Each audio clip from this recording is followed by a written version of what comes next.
రోడ్లు రక్తదారులుగా మారాయి. నిన్నొక్కరోజే భారీగా యాక్సిడెంట్ జరిగాయి. నిర్లక్ష్యంతో మేజర్గా 3 ప్రమాదాలు చోటు చేసుకున్నాయి. ఔటర్ రింగ్ రోడ్డుపై వరుసగా 7 కార్లు ఢీకొట్టాయి. నార్సింగ్లో 2 కార్లు, ఓ బైక్ను BMV వెహికల్ ఢీకొట్టింది. చిట్యాల దగ్గర 2 బస్సుల మధ్య షిఫ్ట్ కారు నుజ్జైంది.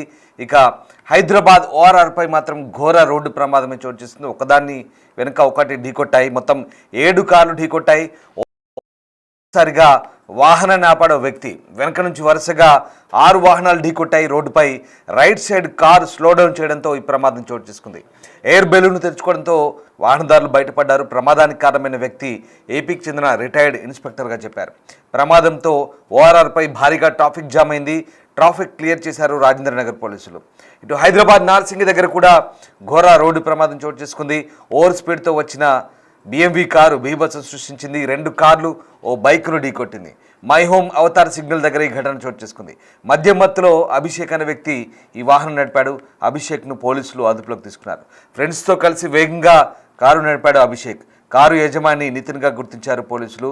వరుసగా ఇలాంటి ప్రమాదాలు చోటు చేసుకున్నాయి. ఇక మరొకటి నల్గొండ జిల్లా చిట్యాలలో రోడ్డు ప్రమాదం. ఆగి ఉన్న ప్రైవేటు ట్రావెల్స్ను కారు ఢీకొట్టింది.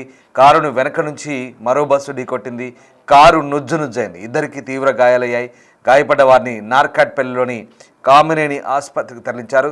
మీరు చూస్తున్న దృశ్యాలు వరుసగా చిట్యాల దగ్గర చోటు చేసుకున్నటువంటి కారు ప్రమాద దృశ్యాలు, మరోవైపు ORR దగ్గర చోటు చేసుకున్నటువంటి వరుస వాహనాలు డ్యామేజ్ అయిన దృశ్యాలు, మరొకటి నార్సింగి వద్ద చోటు చేసుకున్నటువంటి BMV కార్ బీభత్సం సృష్టించిన దృశ్యాలు మనం చూస్తూ ఉన్నాం. ఇలా వరుస ఘటనలు చోటు చేసుకున్నాయి. గత 2-3 రోజులుగా చోటు చేసుకుంటున్నటువంటి వరుస యాక్సిడెంట్లతో ఒక్కసారిగా రోడ్లన్నీ కూడా రక్తసిక్తంగా మారుతున్నాయి. ఈ మొత్తం యాక్సిడెంట్లకు ర్యాష్ డ్రైవింగే కారణంగా కనబడుతుంది. అతివేగమే ప్రమాదాలకు ప్రధాన కారణంగా మనకు కనిపిస్తుంది. నిర్లక్ష్యం, ర్యాష్ డ్రైవింగ్, అలాగే ఓవర్ స్పీడ్ కారణంగానే ఈ యాక్సిడెంట్లు చోటు చేసుకున్నట్టుగా కనబడుతుంది. అధికారులు ఎంత మొత్తుకున్నా, ఎంత మొరపెట్టినా, ఎంత అవగాహన కల్పించినా వాహనదారులు కొంతమంది అతివేగంగా, అలాగే మద్యం తాగి వాహనాన్ని నడపడం, నిర్లక్ష్యంగా వాహనం నడపడంతోనే ఇలాంటి ప్రమాదాలు చోటు చేసుకున్నట్టుగా మనకు అర్థమవుతుంది. మనం ORR మీద చోటు చేసుకున్న ప్రమాదానికి సంబంధించి చూస్తే కనుక అది రాజేంద్రనగర్ ఔటర్ రింగ్ రోడ్డు ప్రాంతంలో జరిగింది. 7 కార్లు ఒకదానికొకటి ఢీకొన్నాయి. మీరు బాక్స్లో చూస్తున్న మొదటి దృశ్యం అది. అక్కడ ఒక రిటైర్డ్ ఇన్స్పెక్టర్ చేసిన తప్పిదం వరుసగా కార్లు ఒకదాన్నొకటి 6 కార్లు, ఈ కారుతో సహా మొత్తం 7 కార్లు వరుసగా ఢీకొట్టుకున్నాయి.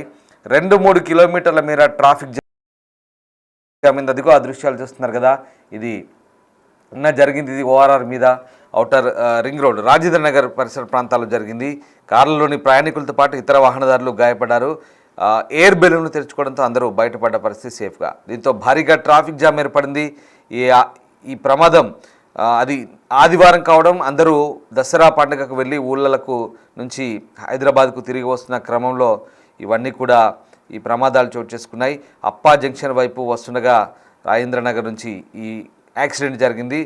ఇక అతి వేగంతో వెళ్ళి ఒక్కసారి బ్రేక్ వేశాడు. దాంతో వెనక వస్తున్న 7 కార్లు వరుసగా ఢీకొన్నాయి.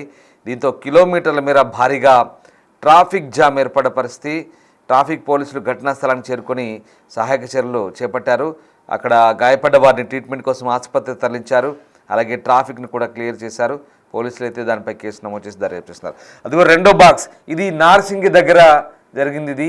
ఇక్కడ ఒక వ్యక్తి నిర్లక్ష్యం, ఇక్కడ ఒక వ్యక్తి తాగి మద్యం మత్తులో ఫ్రెండ్స్తో కలిసి మద్యం మత్తులో నార్సింగి వద్ద చోటు చేసుకున్న ప్రమాదం ఇది. సిగ్నల్ దగ్గర ఆగిన మిగతా కార్లను ఆ కారు అదుపు తప్పి అత్యంత వేగంతో మిగతా వాహనాలను ఢీకొట్టి అవి బలంగా ముందుకు నెట్టివేయబడ్డాయి. అదిగో CCTV ఫుటేజ్. అది BMV కార్, అది BMW కార్ అంటారు. సో BMV కార్ అక్కడ అతివేగంతో ఢీకొట్టడంతో అభిషేక్ అనే ఓ తాగుబోతు అక్కడ ఆ నిర్లక్ష్యపు డ్రైవింగ్తో ఆ మిగతా వాహనాలు ఢీకొట్టడంతో అక్కడ ఓ మహిళా బైకర్ తీవ్రంగా గాయపడ్డట్టుగా మనకు అర్థమవుతుంది. ఎలాంటి తప్పు తెలియని అమాయకపు ప్రజలు ఇలాంటి తాగుబోతు నిర్లక్ష్యం వల్ల, తాగుబోతుల డ్రైవింగ్ వల్ల గాయపడి వైకల్యం చెందాల్సిన పరిస్థితి వస్తుంది. ఆమె పరిస్థితి కూడా ఇంకా ట్రీట్మెంట్ జరుగుతున్న విషయంగా ఉన్నట్టు తెలుస్తుంది. చాలా తీవ్రమైన తప్పిదం ఇది, తీవ్రమైన నేరంగా అధికారులు పరిగణించాల్సిన అవసరం ఉంది. ఇలాంటి వ్యక్తుల పట్ల చాలా కఠినంగా వ్యవహరించాల్సిన అవసరం ఉంది. తప్పతాగి రోడ్లపైకి వచ్చి జనాలపై వాహనాలు తోలితే ఇదిగో ఇలాంటి సంఘటనలే జరుగుతుంటాయి. దీంతో వాహనదారులు చూడండి, ఆ వ్యక్తి భయంతో పరుగులు తీస్తున్నాడు. సిగ్నల్ దగ్గర ఆగారు. ఆ వెహికల్ వచ్చి వెనక నుంచి ఢీకొట్టగానే మిగతా వెహికల్స్ అన్నీ కూడా ముందుకు నెట్టివేయబడ్డాయి. అలాగే ఆ క్రమంలో ఒక బైకరు చూడండి, ఒక బైక్ పూర్తిగా అలా ముందుకు రోడ్డుపై వెళ్తుంది. ఢీకొట్టగానే ముందుకు రోడ్డుపైకి విసిరివేయబడ్డది. మిగతా వాహనదారులంతా కూడా ఇబ్బందులు పడ్డారు. ఇటు నుంచి ప్రమాదం జరగానే అందరూ వెళ్తున్నారు. ఆ ఢీకొట్టిన వెహికల్ మాత్రం BMW వెహికల్, అది high class luxurious car. So వాళ్ళంతా సేఫ్గానే ఉన్నారు. తప్పతాగి మద్యం మత్తులో ఊగుతూ బయటికి దిగారు డోర్ తీసుకొని. ఇలాంటి వ్యక్తుల నిర్లక్ష్యంతోనే ఇట్లాంటి ప్రమాదాలు జరుగుతున్నాయి. ఇట్లాంటి వాళ్ళని చాలా కఠినంగా శిక్షించాల్సిన అవసరం ఉంది. ఇక మరొకటి చిట్యాల దగ్గర జరిగిన ప్రమాదం. చిట్యాల దగ్గర కూడా ఘోర ప్రమాదం జరిగింది. ఇది కూడా మేజర్ ప్రమాదమే. 2 బస్సుల మధ్య ఓ స్విఫ్ట్ కార్ నుజ్జునుజ్జైంది. చూడండి ఆ దృశ్యాలు. ఇది హైదరాబాద్ ఓఆర్ఆర్ దగ్గర జరిగినటువంటి ప్రమాదం ఒకటైతే, నార్సింగ్ దగ్గర ప్రమాదం ఒకటైతే, మరొకటి ఇది షిఫ్ట్ కార్ పూర్తిగా నుజ్జునుజ్జైంది. ఇక్కడ దసరా సెలవుల నుంచి అందరూ ఇళ్లలోకి వస్తున్న క్రమంలో ఒక్కసారిగా చిట్యాల దగ్గర ఆగి ఉన్న ప్రైవేట్ ట్రావెల్స్ను కారు ఢీకొట్టింది. కారును వెనక నుంచి మరొక బస్సు ఢీకొట్టింది. చూడండి ఎంత నిర్లక్ష్యమో. అక్కడ కారు 2 బస్సుల మధ్య చిక్కుకొని నుజ్జైంది. ఇద్దరికి తీవ్ర గాయాలయ్యాయి. గాయపడ్డ వారిని నార్కట్పల్లిలోని కామినేని ఆసుపత్రికి తరలించారు. ఆ దృశ్యాలు చూస్తే క్లియర్గా అర్థమవుతున్నాయి. ఆగున్న కారు ఢీకొడితే, ఆగున్న బస్సును కారు ఢీకొడితే వెనకాల నుంచి మరో బస్సు ఢీకొట్టింది. ఎందుకంటే అత్యంత వేగంగా వస్తున్నాయి. దసరా పండగకి వెళ్ళిన వాళ్ళంతా కూడా హైదరాబాద్కు తిరిగి వస్తున్నారు. సరే వస్తున్నారు, బాగానే ఉంది. కానీ అతివేగము ఏదో కొంపలు మునిగినట్టుగా, ఏదో రీచ్ అవ్వాలి త్వరగా, వాళ్ళకి ఏదో వీళ్ళకి కాంపిటీషన్ పెట్టినట్టుగా, వీళ్ళకి రేసింగ్లు పెట్టినట్టుగా ఉంది వీళ్ళ పద్ధతులు. వీళ్ళకి ఎవరో ప్రథమ బహుమతి ఫస్ట్ ప్రైజ్ ఇచ్చినట్టుగా లేదా సెకండ్ ప్రైజ్ ఇచ్చినట్టుగా పోటీలు పడి మరీ వస్తారు. అదే అర్థంగా చాలా విచిత్రంగా ఉంటుంది. హైదరాబాద్ సిగ్నల్స్ దగ్గర కూడా ఇదే పరిస్థితి. హైదరాబాద్ సిగ్నల్స్ దగ్గర కూడా ఒక్కసారి మీరు గమనించండి. హైదరాబాద్ ట్రాఫిక్ సిగ్నల్స్ దగ్గర మనం ఒకసారి సిచ్యువేషన్ గమనిస్తే కనుక మీరు ఎప్పుడైనా ఎక్స్పీరియన్స్ చేసే ఉంటారు. ట్రాఫిక్ సిగ్నల్ వదలగానే చాలు, ఇంకా అక్కడ ఏదో పోటీలు పెట్టినట్టు, అక్కడి నుంచి పోటీలు పెట్టి నీకే ఫస్ట్ ప్రైజ్, నువ్వే ముందు పోవాలన్నట్టుగా సిగ్నల్ వదలగానే అంత వేగంగా వెళ్తుంటారు. ఇలా జరుగుతుంటాయి. అతివేగమే ప్రమాదాలకు కారణం. ఇదిగో ఇక్కడ అలాగే ఓఆర్ఆర్ ఎక్కితే చాలు మినిమం 80-100 పొంది అసలు బండి నడిపిన ఫీలింగే ఉండదన్నట్టుగా ఒక్కొక్కరు ఆ భ్రమల్లో తేలుతుంటారు.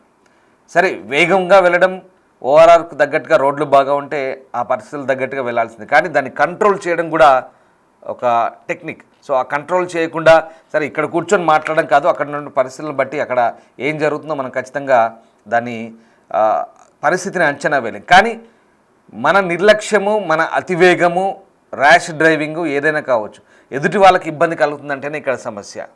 నువ్వు సాఫీగా వెళ్తే ఎలాంటి ఇబ్బంది ఉండదు, కానీ దానివల్ల ఎక్కడో చోట ఎవరో ఒకరు ఇబ్బందులు పడతారనేది గ్రహించుకొని రోడ్లపై వెళ్లాల్సిన పరిస్థితి. చూడండి ఆ స్విఫ్ట్ కార్లో ఉన్నటువంటి ఇద్దరు కూడా తీవ్రంగా గాయపడ్డారు. వాళ్ళిద్దరిని కూడా నార్కట్పల్లిలోని కామినేని ఆసుపత్రికి తరలించారు. అసలే విపరీతమైన రద్దీ. నిన్నంతా కూడా హైదరాబాద్కు తిరిగి వస్తున్న క్రమంలో ఇటు ఉత్తర తెలంగాణ, ఇటు విజయవాడ వైపు నుంచి వందల కాదు వేలాది కార్లు, నిన్న సాయంత్రానికి దాదాపు 70,000 కార్లు అక్కడి నుంచి టోల్ గేట్ నుంచి క్రాస్ అయ్యాయి. అంటే రాత్రంతా కూడా వస్తున్నారు. ఇవాళ తెల్లవారుజాము దాకా కూడా, సోమవారం తెల్లవారుజాము దాకా కూడా ట్రాఫిక్ కొనసాగింది. అటు ఉత్తర తెలంగాణ వైపు నుంచి కరీంనగర్, సిద్దిపేట వైపు నుంచి వచ్చే టోల్ గేట్ల దగ్గర కూడా పూర్తి స్థాయిలో రద్దీ. ఇటు వరంగల్ హైవే నుంచి వచ్చే చోట కూడా పూర్తి స్థాయిలో రద్దీ. నిజామాబాద్ వైపు నుంచి వచ్చే నాందేడ్ వైపు ఆ రూట్లో వచ్చే ఓల్డ్ ముంబై హైవే రూట్లో వచ్చే వాళ్ళంతా కూడా పూర్తిగా రద్దీ నెలకొన్న పరిస్థితి. సో మొత్తం మీద దసరా సెలవులు అయితే ముగిశాయి, బాగానే ఆస్వాదించారు. కానీ వచ్చేటప్పుడే సేఫ్గా రావాల్సిన పరిస్థితిలో కొన్ని చోట్ల యాక్సిడెంట్ జరిగాయి. ఇదిగో ఈ అతివేగం, సడన్గా బ్రేక్ వేయడం, వెనకాల నుంచి వచ్చి మిగతా వాహనాలు ఢీకొట్టడం, తద్వారా వెనక నుంచి వచ్చే వాహనాలను ఒక్కసారిగా అంచనా వేయలేక అదుపు తప్పి ఢీకొట్టడం, ఇలా వరుస ప్రమాదాలు అయితే చోటు చేసుకున్నాయి. ఈ వరుస ప్రమాదాలపై అధికారులు ఎన్నిసార్లు ఎంత అవగాహన కల్పించినా, ఎంత అప్రమత్తత సూచించినా, ఇలా అవగాహన రాహిత్యంతో వాహనాలు నడపడం, లేదా తప్పతాగి వాహనాలు నడపడం, లేదా నిర్లక్ష్యంగా నడపడం, ఓవర్ స్పీడ్, లేదా డ్రైవింగ్లో మెలకువలు తెలవని వాళ్ళు నడపడం, ఇట్లాంటి వాటి వల్ల కొన్ని చోట్ల ప్రమాదాలు జరుగుతున్నాయి. ప్రమాదాలు జరిగినప్పుడు నిజంగా బాధగా ఉంటుంది. ఏదైనా డ్యామేజ్ అయినప్పుడు, సివియర్గా డ్యామేజ్ అయినప్పుడు, అంగవైకల్యం వచ్చినప్పుడు పాపం లేనిపోని ప్రమాదాలకు వల్ల వీటికి జీవితాంతం బాధపడాల్సి వస్తుంది. లేదా కొంతమంది ఇంకా ప్రమాద తీవ్రత పెరిగితే ఇక ఆ సమయంలో వ్యక్తులను కోల్పోవాల్సిన పరిస్థితి, కుటుంబంలో విషాదాలు చోటు చేసుకుంటాయి. సో అందుకే కాస్త జాగ్రత్తగా సంయమనంతో డ్రైవింగ్ చేస్తే, నిర్లక్ష్య డ్రైవింగ్ లేకుండా ఉంటే కనుక ఖచ్చితంగా గమ్యస్థానాన్ని చేరుకోవచ్చు అంటూ అధికారులు కూడా చెప్తున్నారు. మొత్తం మీద ఓఆర్ఆర్ కావచ్చు, అలాగే టోల్ ప్లాజాల నుంచి వస్తున్న క్రమంలో మిగతా హైవేల మీద నిన్న ఈ గత 2 రోజులుగా చోటు చేసుకున్న ప్రమాదాలకు సంబంధించిన దృశ్యాలు ఇవి మీరు చూస్తున్నవి. ఇవి 2-3 రోజుల నుంచి జరుగుతున్న ప్రమాదాలకు సంబంధించిన దృశ్యాలు ఇవి.